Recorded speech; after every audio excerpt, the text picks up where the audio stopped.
अब तक हिजबुल्लाह ने पिछले 24 से 48 घंटे, ज़्यादा बता रहा हूँ, 24 से 36 घंटे के भीतर इजराइल को बड़ा तगड़ा जख्म दिया है। एक के बाद एक जिस तरह से स्ट्राइक हो रहे हैं उसे देखने के बाद आईटीएफ भी बेचैन है, इजराइल भी बेचैन है और वो भारी हमला करना चाहता है हिजबुल्लाह पर, जिससे कम से कम जितना नुकसान इजराइल का हुआ सैनिकों के तौर पर उसकी भरपाई की जा सके। लेकिन वो मुनासिब, मतलब मुमकिन नहीं लग रहा। मुनासिब तो क्या ही है, मुमकिन नहीं लग पा रहा है। अब इन सब के बीच हिजबुल्लाह ने कहा करके देखो, क्योंकि अब हम 1980 के दशक वाली टैक्टिक्स पर आ रहे हैं। 1980 के दशक वाली टैक्टिक्स क्या है मालूम है? जब थर्रा गया था इजराइल, दरअसल ये टैक्टिक्स है सीधे सुसाइड ऑपरेशन। जी हाँ, एक बड़ा ऑपरेशन होने जा रहा है, ऐसा दावा है। और तो और उसकी एक झलक भी देखने को मिल गई जब दावा किया गया कि इजराइल के सैनिक एक जगह छिप रहे थे और उनका प्रोग्राम था कि जो हिजबुल्लाह है उसके अड्डों पर हमला किया जाए। लेकिन उन्हें पता ही नहीं था कि जहां वो छिपने जा रहे हैं वहां पहले से ही पता था। हिजबुल्लाह को ट्रैप में ऐसा फंसाया कि पूरी बटालियन साफ कर दी। वीडियो के साथ आगे आपको दिखाऊंगा। और क्या क्या हुआ है, ईरान का ने एक बड़ा ऐलान किया है अमेरिका को लेकर। ईरान अमेरिका में अब तो जुबानी जंग और तेज़ हो गई है और स्ट्रेट ऑफ हॉर्मूज का संकट और गहराने लगा है। अब ईरान ने एक प्रस्ताव भेजा था और उस प्रस्ताव को लेकर अमेरिका खासतौर पर ट्रंप के साख पर सवाल उठता है, इसलिए उसे दरकिनार किया और संकट बढ़ गया है। इसके अलावा भी कई महत्वपूर्ण खबरें। नमस्कार, मैं हूं प्राज्वल गौतम और आप देख रहे हैं the live TV. The live TV, सच सबसे आगे। सबसे पहले ये खबर देखिए, खबर निकलकर सामने आई। पहले वीडियो देखते चलिए, वीडियो में क्या हो रहा है। यहाँ पर कुछ सैनिक आते हैं, ये छिप रहे हैं, थोड़ा फास्ट फॉरवर्ड टाइप की वीडियो है और ये एक जगह जाकर छिपते हैं ना, पता ही नहीं चल पाता कि यहाँ क्या होने वाला है अगले ही पल। और देखिए एकदम धमाका। दावा ही किया जा रहा है ये लेबनान की ही वीडियो है। लेबनान से निकली इस वीडियो में सारे का पूरी की पूरी बटालियन जलकर खाक हो गई, ऐसा दावा। देखिए छिपने की जगह बनी कब। हिजबुल्लाह का खौफनाक जाल। दुश्मन के कदम पड़ने से पहले ही धमाके की पूरी तैयारी थी। हिजबुल्लाह ने अपनी ज़मीन पर इजरायली सैनिकों के लिए वो इंतज़ाम कर रखा था जिसकी उन्होंने कल्पना भी नहीं की थी। जैसे ही सैनिक अंदर दाखिल हुए, आसमान दहला देने वाला धमाका हुआ। इससे पहले भी हम आपको दिखाई रहे हैं कि खुल्लम खुल्ला किस तरीके से हिजबुल्लाह इस बार पहले से ज़्यादा, बहुत ज़्यादा, क्योंकि पहले इस बार तो और ये खास है कि लेबनान की सरकार सीज फायर कर चुकी है। मतलब वो पूरी तरह से इजराइल परस्त नज़र आ रही है अमेरिका की वजह से। ऐसे में हिजबुल्लाह के अटैक वाकई ऐसा लगता है कि कुछ बड़ा होने जा रहा है लेबनान के अंदर, क्योंकि लेबनान की जो जनता है, हमने अमूमन देखा, वो हिजबुल्लाह लड़ाकों का बहुत ज़बरदस्त तरीके से स्वागत कर रही है अलग अलग जगह। और अब देखिए हिजबुल्लाह शुरू करेगा सुसाइड ऑपरेशन, इजरायली कब्जे के जवाब में 1980 वाली टैक्टिक्स। दरअसल 1980 वाली नहीं है, ये 1980 के दशक वाली टैक्टिक्स है। हुआ ये था कि 1981-82 में जब लेबनान की राजधानी बेरूत तक पहुंची थी इजरायली सेना, वो तो ज़मीन कब्जाने की आदत है। जब फ़िलिस्तीनियों की ज़मीन कब्जाई थी उसके बाद तो उन्हें जगह जगह ज़मीन कब्जा कर बैठना है, तो वही वहाँ तो पहुँचे थे।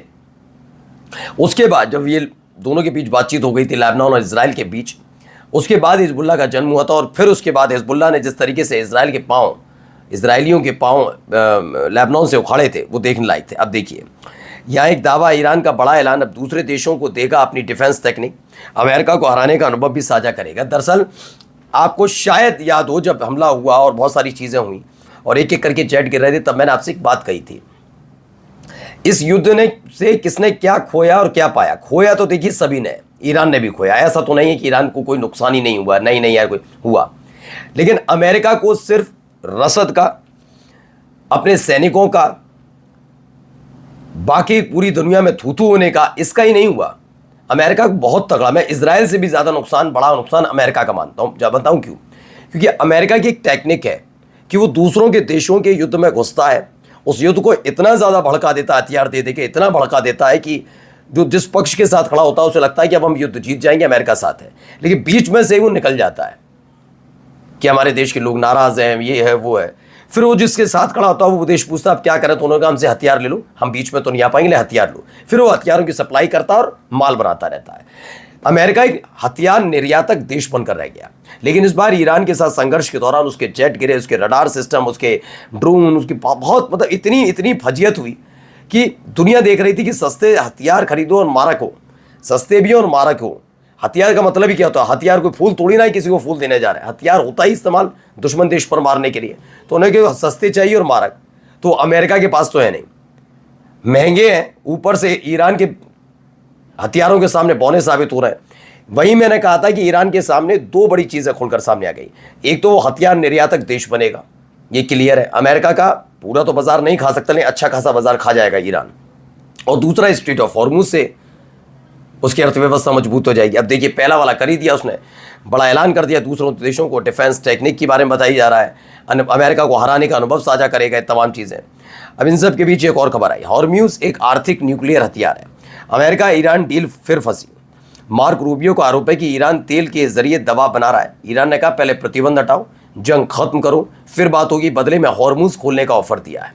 उन्होंने सिंपल बात की, जंग खत्म कर दो, प्रतिबंध सारे हटाओ, हमारे ऊपर से फिजूल के जो लगा रखे हैं वो हटाओ, और चलिए बातचीत करते हैं, हॉर्मुज खुलवाते हैं, अभी खोलते हैं। इसीलिए पूरी दुनिया में थूत हो रही है अमेरिका की कि तुम्हारी वजह से सब कुछ हो रहा है। फिर वहीं आगे अटक गया कहानी। हॉर्मुज खुलेगा या बढ़ेगा संकट, ईरान अमेरिका नया शांति प्रस्ताव, कहां अटक रही सुई? ये लगातार सवाल पूछा जा रहा, अटक कहां रही है सुई इसको लेकर, ठीक है ना। अब देखिए एक और खबर, ईरान ने खाड़ी क्षेत्र में अमेरिकी सैन्य ठिकानों और संपत्तियों को अरबों डॉलर का नुकसान पहुंचाया। ये रिपोर्ट से निकल कर आई खबर।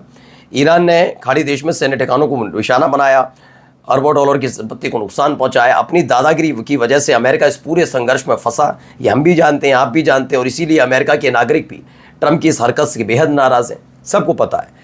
सबसे खास बात यह रही कि अमेरिका जो कल तक दादागिरी करके छोटे छोटे देशों पर कब्जा कर लिया करता था, इस दौर में आकर वो ईरान के सामने बौना साबित हुआ। ईरान की ताकत को दुनिया ने देखा भी।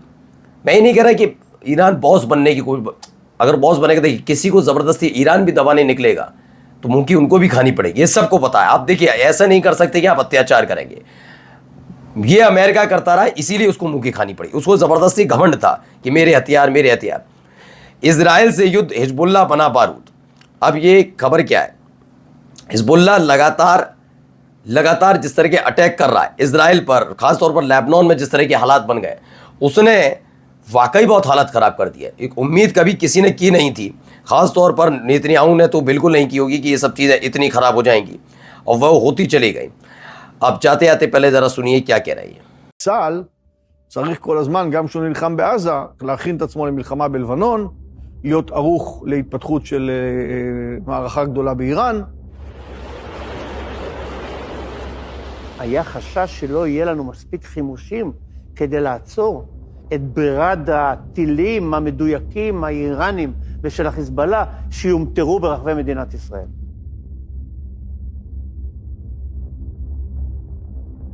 את השורשים של מחדל החימושים שממדיו... दरअसल इजराइल 14 है, ये एक तरीके से नेतन्याहू से संबंध रखने, मतलब नेतन्याहू के सरकारी चैनल एक तरह का वहाँ का इजराइल का, उसने माना है कि ईरान और प्रतिरोध यानी कि हिजबुल्लाह का सामना करने में इजरायली सुरक्षा नीति पूरी तरह फेल रही। ईरान और हिजबुल्लाह की ताकत देखकर इजराइल पूरी तरीके से, ईरान और हिजबुल्लाह की ताकत देखकर इजराइल पूरी तरह से हैरत में है कि आखिरकार इनसे कैसे लड़ा जाए, कैसे निपटा जाए। ये सारी चीज़ें होती हुई नजर आई। नमस्कार।